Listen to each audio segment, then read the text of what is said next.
So guys, the anterior deltoids, okay? Now, the anterior deltoids, if I'm absolutely honest, shouldn't be a lagging body part for most people.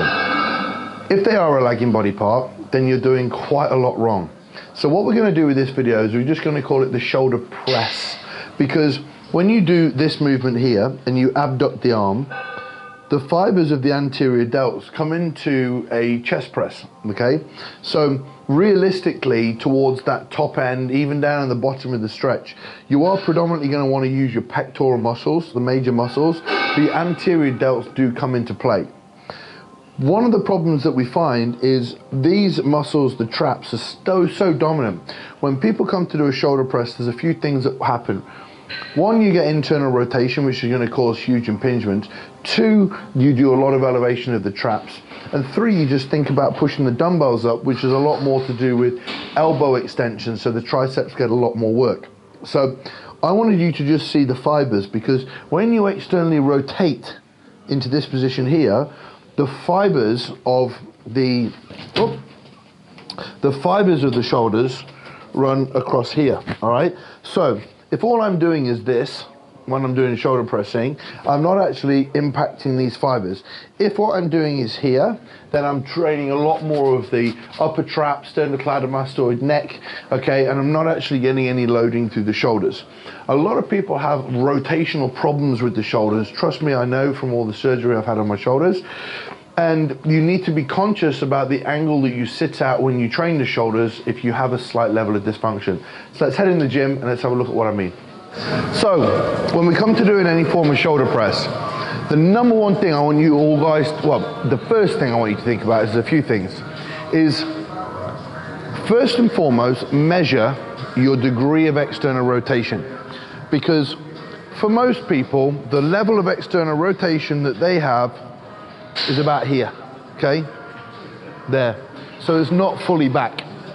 The minute that you try and get any more, all you get is an arching of the lower back, all right?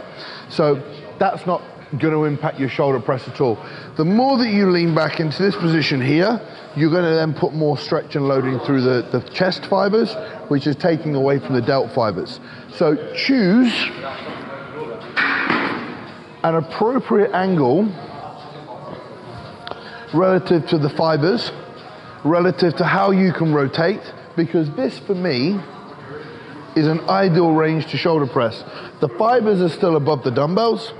I'm not bringing my chest into the equation unless I arch back too much, and I've got here a perfect position to hit shoulders. So think about what external rotation you've got. Think about the bench angle, and that's setup number one.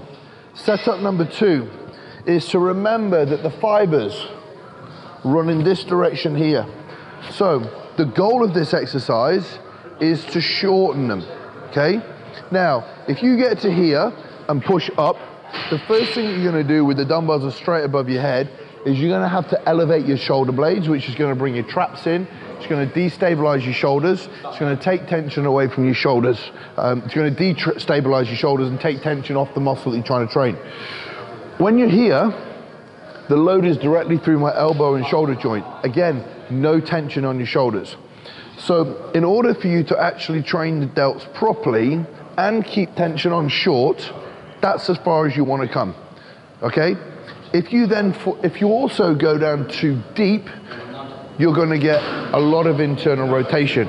So what you find with a lot of people is they press and they press and they press. Massive shoulder impingement. I don't want to do the shoulder press because it hurts my shoulders. The range of movement that most people have is very, very small. Therefore, when you're doing the shoulder press, that's the degree that you want to go down to. Any more than that, most people get internal rotation. You're not placing any more loading on the shoulder itself. You're placing a lot more loading on the capsule, which is going to cause an injury. In order to stimulate the fibers maximally, you want the dumbbells above your elbows. The minute the dumbbells are closer to your head, you're trying to make it easier. Plus, the first movement you're going to do is elbow flexion and extension, which is triceps. So you place the dumbbells slightly outside your elbow joints, and as you press, your conscious thought should be to shorten your shoulder muscles as opposed to straighten the elbow joint. So I'm gonna shorten my shoulders, see where the dumbbells are, and I've consciously squeezed the deltoid together. So I've consciously squeezed the deltoid together. That contraction is keeping the muscle fibers on, and then I'm lengthening, pulling my shoulder blades out and wide, opening the shoulders, keeping the tension out here, and then pressing. Let me show you. So I'm locked in, lower traps fully on. I've got the dumbbells slightly outside, and then I'm gonna push. And I'm not gonna push out because then I'll more than likely injure myself. I'm gonna push, squeeze the deltoids together, and now I've got them short. And then they're out. Deltoids are under full stretch. And I'm consciously thinking about bringing the deltoid muscles together, not bringing the dumbbells straight up. Deltoid muscles together, not bringing the shoulders straight up. Trust me, if you try that, your delts will burn, and you've got perfect optimal technique for developing the shoulder press exercise. Put that together with the lateral delt exercises, the rear delt exercises, you're gonna have a really, really, really great shoulder session. You're gonna get a lot of development from it, and you're gonna thank me that you took your time to execute all the exercises perfectly.